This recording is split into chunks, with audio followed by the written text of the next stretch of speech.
Baba gives us the third eye. And when we use the third eye, we get goose pimples of happiness. And Baba says, your mercury of happiness will always stay high. Now, what is the third eye? The third eye is the eye of knowledge that Baba gives us. And you see that the eyes see. So, as a soul, what is my eye? My eye is the buddhi through which I perceive everything. So you understand that the buddhi is capable of attention and perception. Where you focus your attention and how you perceive something is an aspect of the buddhi. But when we come into Ravan Rajya for 63 births, our buddhi is tainted by falsehood, by vices, and when that buddhi is tainted, then you don't see everything as it is, and you don't focus where you need to focus. So when Baba comes, Baba gives us the gift of a clean, pure, divine intellect, clean, pure, knowledgeful buddhi, which is called the third eye. And when we open that third eye, then and we use that third eye, then we become happy. Now you see that what takes away our happiness? So it is our perception that takes away our happiness. Because the truth is the door to happiness. So people say truth is bitter, but truth is not bitter. Truth is very liberating, very joyful. And when Baba gives us the third eye, I see the truth and it makes me happy. So when you see that you are an eternal, imperishable soul and nobody can ever kill you, and you never die, or nobody can actually harm you, then it gives you so much happiness. Yes, and when you believe that it is possible to kill you and harm you, then your happiness is lost. So this third eye, when you keep it open, it gives you immense happiness. And there are people who ask us why we are so happy. And they ask us, what do we have that makes us so happy? And I always tell everybody, it's not what we have, it's what we know that makes me happy. Because what you know is most important. And if you have everything, but your perception towards that is not right. So if you have everything, but you think that, this is mine and what if this goes away, then having everything can make you more insecure and fearful. So Baba says the third eye is what gives you happiness. And first thing, you know that you are eternal, imperishable, and then you know that what are your qualities.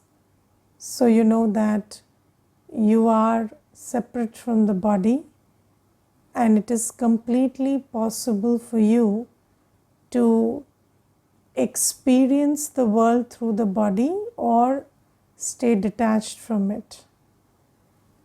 And whenever you sit in your swadharma, you just pull your attention away from the old world, then all the cause of sorrow is in the body and in the old world.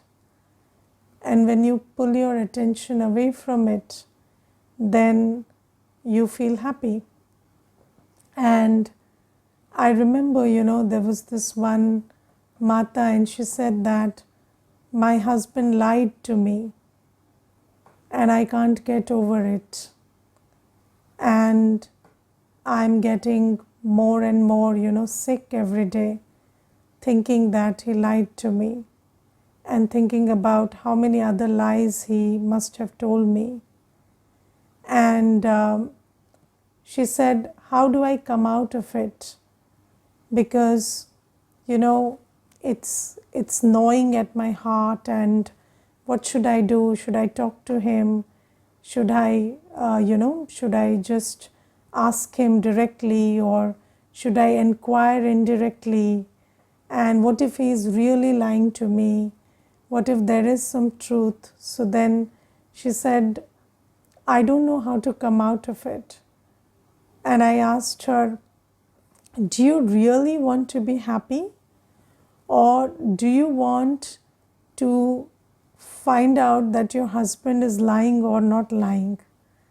So what is more important? So she said, my happiness. So I said, no, just think and say.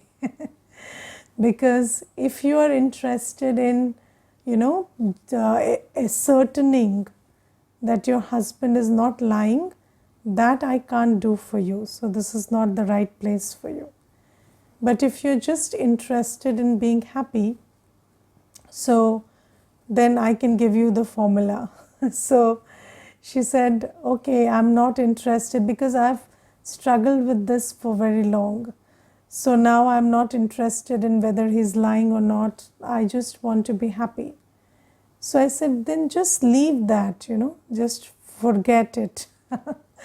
Just make peace with the fact that even if he's lying, it's okay. So, just forget that which is making you lose your happiness. Just drop it, let go. And I told her, sit in Baba's room and just give it to Baba. Say, Baba, this is none of my business. And whatever he is doing, it's his karma, his destiny. I've got nothing to do with it.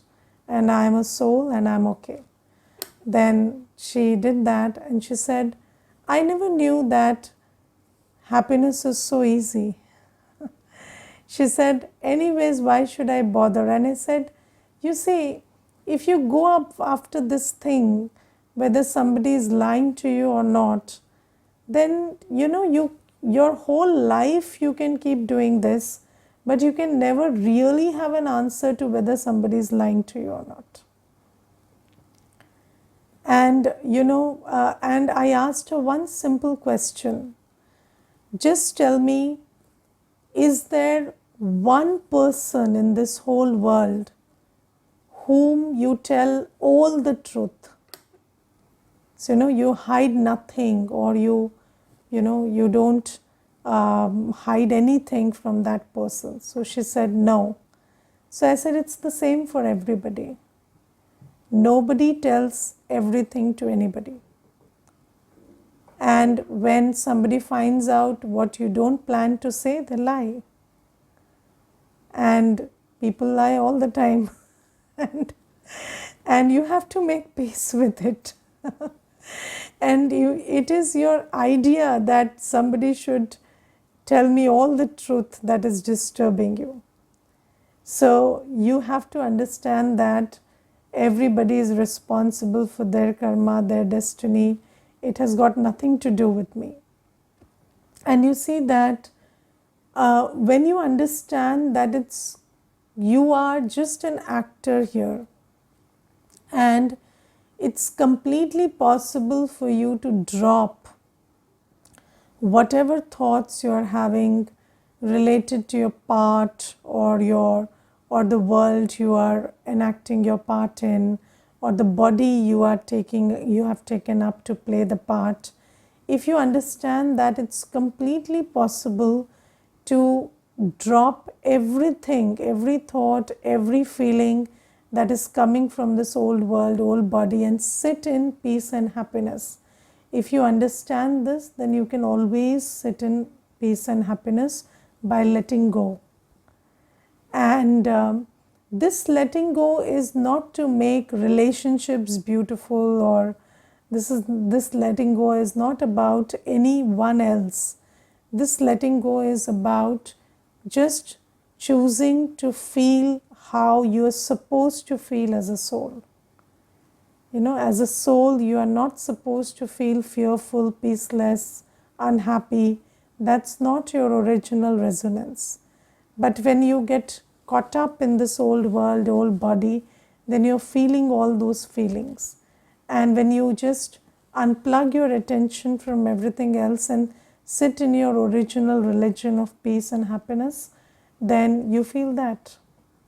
So, Baba says that this third eye, which enables you to see that you are completely separate from the role you're playing, from the body you have taken, from the co-actors that are there with you, and it is completely possible to separate your man buddhi from all of this and feel the feelings of peace and purity and happiness, which is your original resonance or your swadharma.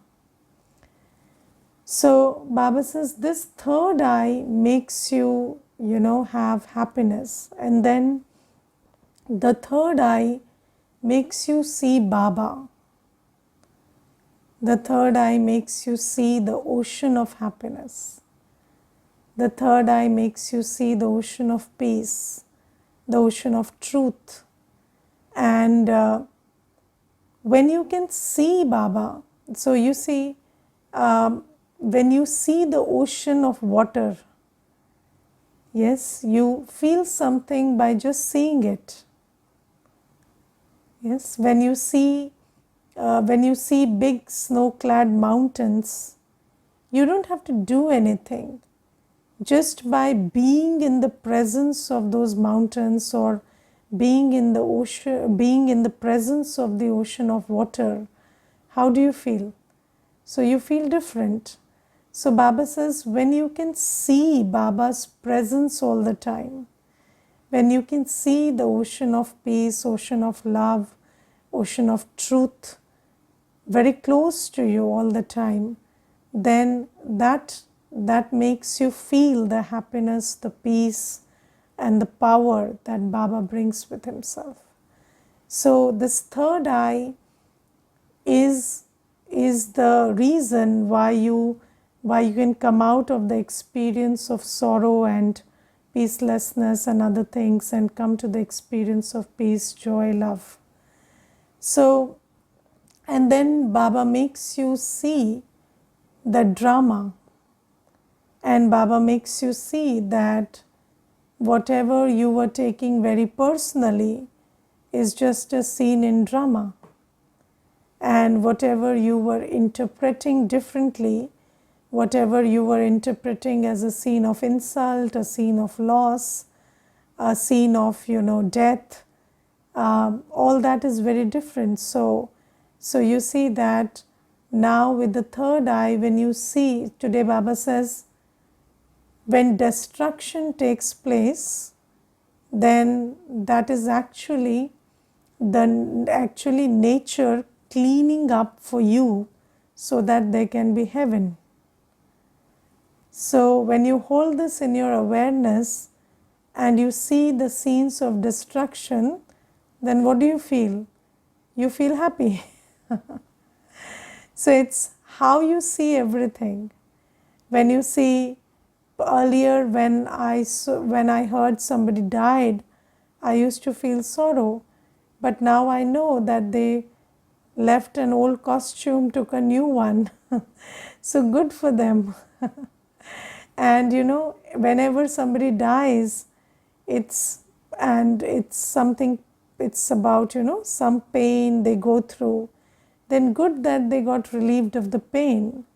Or when somebody leaves the body and you don't understand why they left the body, because at young age or something, and then now you understand that they have a different part to play, and their karmic account here is settled and they have to go somewhere else and play their part.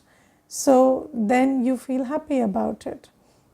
Or you see scenes of loss, and there's something very interesting that I learned many years ago, that humiliation teaches you humility.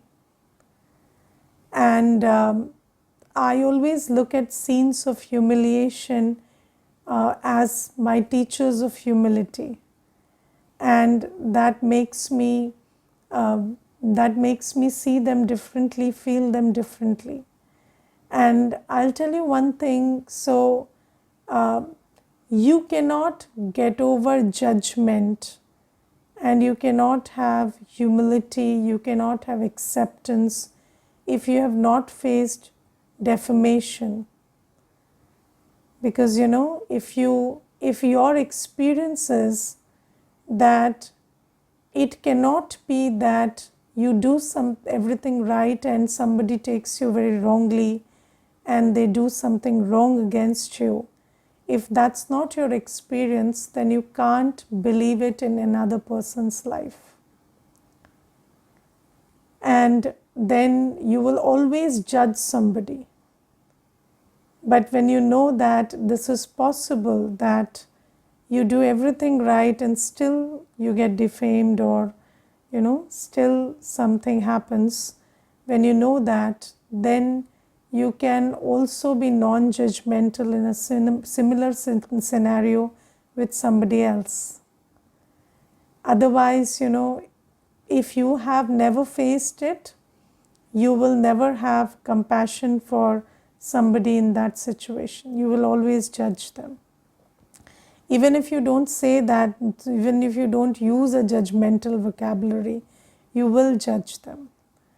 And I remember there was this one Mata, and she said that when I went to a lawyer to file a defamation suit, then the lawyer told me that there is no smoke without fire, and it is not possible that there is nothing wrong on your part and somebody is just after you, defaming you. And then she told the lawyer, "You're very young, you have not seen life. And I would pray that you become experienced, and then you will understand, that why is there a defamation law if it's not possible that somebody..." And she said, "And you please Google and see, nowadays there can be smoke without fire." So there are smoke balls and smoke bombs and they don't use fire. So there can be smoke without fire, and this is completely possible. But anyways, you are not the right person for me. So she said that the way he discarded that this is completely impossible, just because I was in Gyan, so I felt that okay, it's fine that he doesn't understand. So these things, when you have not gotten over loss, how do you understand that you don't actually lose anything? So resilience in the spiritual domain is built only when you face these things. And Baba always says that unfavorable circumstances give you power. Favorable circumstances give you happiness, but happiness is temporary. Unfavorable circumstances give you power and experience and learning, which stays with you.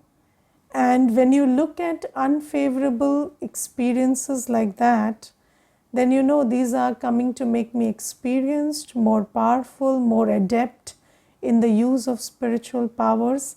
And I remember there was this one brother, and he was facing some problems with some government department. And he came to me and he said, Didi, there are so many problems with this government department and I don't know how to solve this. So I said, you will come to know all the laws concerning this department in this situation. And then he said, but I don't know whether, so I said, and in a similar situation, you can help somebody. So just, know that this situation has come to help you understand how the government works and how this process works, because otherwise you will never know. And then when he understood everything, that problem finished. And he said, yes, and now I exactly know what to do in such a situation, and I exactly know what to tell somebody who's in a similar situation. And Baba says, we are all teachers. So how will you become a teacher if you don't have experience and learning? And why is Brahma Baba, after Shiv Baba, he's the biggest teacher? Why is it so? Because Brahma Baba has seen everything firsthand, gone through every obstacle firsthand. Brahma Baba is the front runner. Yes, so Brahma Baba, whatever any child faces, Brahma Baba has faced it first. So that is why in the Avyakt Murlis, Brahma Baba also gives so many good solutions. So Baba says that when you look at every scene as benevolent, and how do you see every scene as benevolent? When you understand that learning and experience and power are equally important, and these scenes give you, the scenes that you don't like give you that. So then you know that it is for good, whether you like it or don't like it. And then you start liking it. So Baba says that this third eye is the door to happiness. And you see, spiritual practice can only be done in a happy state. So you first need happiness. Spiritual practice is not done when you are sad, when you are riddled with desire, when you are in fear. You cannot remember Baba when you are in these states. Yes, spiritual practice needs a happy state. So you have to get up in happiness, remember Baba in happiness, and only then your sins are burnt. You have to do seva in happiness. If you are not happy, then you do everything to find happiness. And then that thing is not going to fill you with spiritual power, or that's not going to burn your sins. Because you did so much to just find temporary happiness. And you got that. That's the result. You don't get the other benefits of spiritual practice if you do it in an unhappy state. So first thing is you remain constantly high, and you are vibrating at that state of happiness. And that happens when your perception and your attention is right.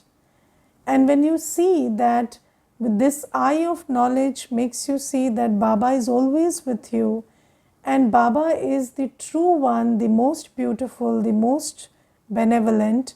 So then you always see Baba and do everything. So Baba says that play your part in this drama, but keep looking at me, keep connecting with me. And when you do this and you do everything in happiness, then you settle your karmic account, then you burn your sins, because when you are happy and you're playing your part, then any obstacle that comes up, you draw power from Baba, or you understand what is the right thing to do in that situation and respond appropriately and settle that account. Or you wake up in happiness and remember Baba in happiness and burn your sins. Or you do seva in happiness, and then that seva gives you punya karma. Because you see, sometimes you can do seva, you can do a lot of seva, but you are empty inside, and what you are trying to get from that seva is, temporary fame, temporary happiness. So then what is giving you temporary fame and happiness can't give you punya ka bal. It cannot make you a punyatma. So, it can't make you earn blessings, because you are operating from a very low consciousness. So, Baba says that this is why you have to be first happy and then do the spiritual practice that Baba tells you. Yes, so I remember there was this one Mata, and she said that my husband was not agreeing to celibacy. So I told him that if you remain celibate, your business will do very well. And then he did it for 6 months. He didn't trouble me for lust, because he thought that his business will do well. And he did it with that desire, and then his business did well for some time. But then, every business cannot do constantly well. So then it didn't. So then the husband said, no, I'm not going to stay celibate anymore because my business is not doing well.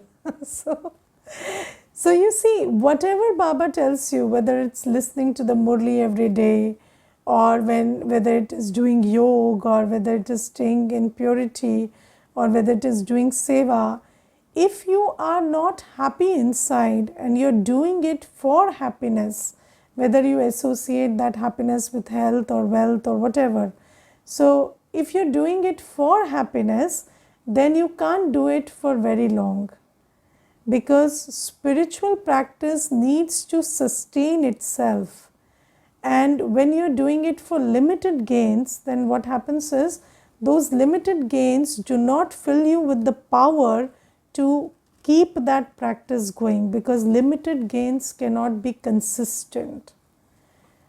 Only spiritual gains can be consistent. So if you are reading the Murli every day, but you have some limited desire in your heart, and you think that if I get that, then I'll be happy, then that limited desire will sometimes be fulfilled, sometimes it will be unfulfilled.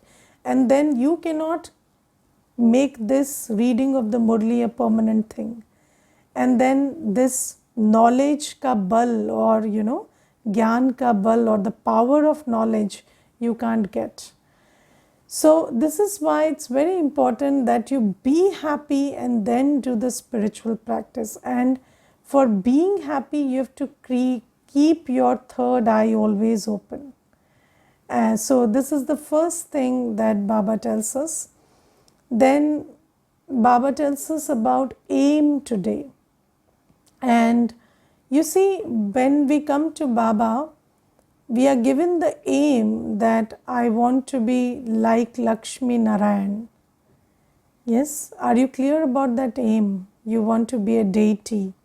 That's your aim. Is that your aim?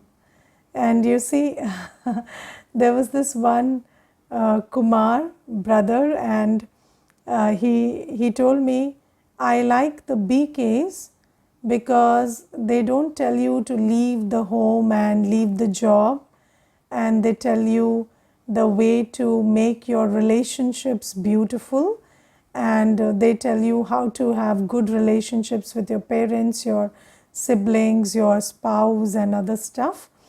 So I said, okay, that is good, but then how do you do that? So he said, I'm not able to do it. That's the thing, you see. I understand that the BKs are different from the sannyasis, because the sannyasi will tell you leave everything, but the BKs don't tell you leave everything. They say live with everything and do everything. So I said, you have to have the aim of a sannyasi to be a good BK. See, if your aim is to have a happy family, you can't create a happy family. Do you get it? If your aim is to create just a happy family, then you can't create a happy family, because every time the happiness of the family is lost due to some circumstance, something or the other, then you lose your happiness. And you cannot create a happy family by losing your happiness all the time.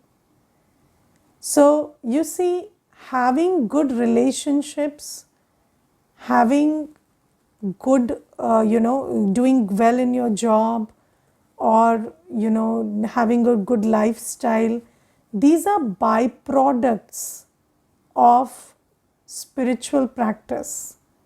But if that is your aim, then you cannot have it. So let's say my aim is to be successful at the job, and then somebody who is a competitor is sabotaging my image at the job. Then can I have good wishes and good feelings for that person? No. And if I can't have good wishes and feelings for that person, can I stop him from sabotaging the job, or can I rise above this feeling that I am feeling because he is sabotaging my image? I can't. So then, if my aim is to do well at the job, then I cannot do well at the job, because I'll be affected by everything. And if you want to be unaffected in the job, you have to have a higher purpose than the job. And that higher purpose, when you focus on, then you can stay detached from the little things that are happening in the job, and then you can overcome them. Because wherever you pay attention, your energy will flow and that thing will grow. So if you are paying attention to the problems in the job, then they will grow. But how will you not pay attention to the problems in the job if your purpose is to do well at the job? But if your purpose is to be like Lakshmi Narayan, then you say, let go of the job, let me focus on my quality instead. What am I becoming? What is my quality? And then you can keep the job also properly. So the thing is, you see, you cannot create a happy family, you cannot do good work if your aim is to do that. If your aim is to be the best version of yourself, if your aim is very individual, if your aim is not connected to any person or anything or any situation, then you can actually handle the person and the thing and the situation. But if that's your aim, then you will get caught up in it. So Baba says that this is why my aim is to be Lakshmi Narayan. My aim is to remove the vices within me and uphold the virtues in me, and pay attention to my spiritual practice, which makes me do that. And if I have understood that aim, then doesn't matter where I live. Baba says you can always practice, focus and reach your aim. And if your aim is not fixed, if you are not clear about your aim, then what happens is you are doing everything, but your aim is limited, and then you cannot have prolonged spiritual practice. Because what you considered to be your aim, if that is not fulfilled, if your aim is to, just make your physical health better, and if it's not improving, then you will start creating negative thoughts, and you cannot stop them, because if your aim is limited, then you're tied to that aim, and anything limited cannot be, constantly growing and constantly getting better, and then you cannot keep up your spiritual practice, and then you cannot reach your higher aim also, because in the first place you never had that aim. So this is the interesting thing about spiritual practice. So you see, Baba says that you don't leave the home, but Baba says you have to be a sannyasi in your head. So you don't leave the home, you don't leave the family, you don't leave your job, you do everything, but in your awareness you have to leave everything. If you don't leave anything from your awareness, then you cannot become Lakshmi Narayan. And this is the paradox, you don't have to leave anything, but you have to leave everything from your awareness, and you can only do that when your aim is not limited. And if you're attached to what you have, and if your aim is limited, that I want to have a happy family, good job, and this salary and that promotion and this degree and this accomplishment, then you will get caught up in it, and spiritual practice will not go for very long. So this is why Baba clarifies so many things for us, and there are many other things in the Murli, so read it and pay attention. Om Shanti.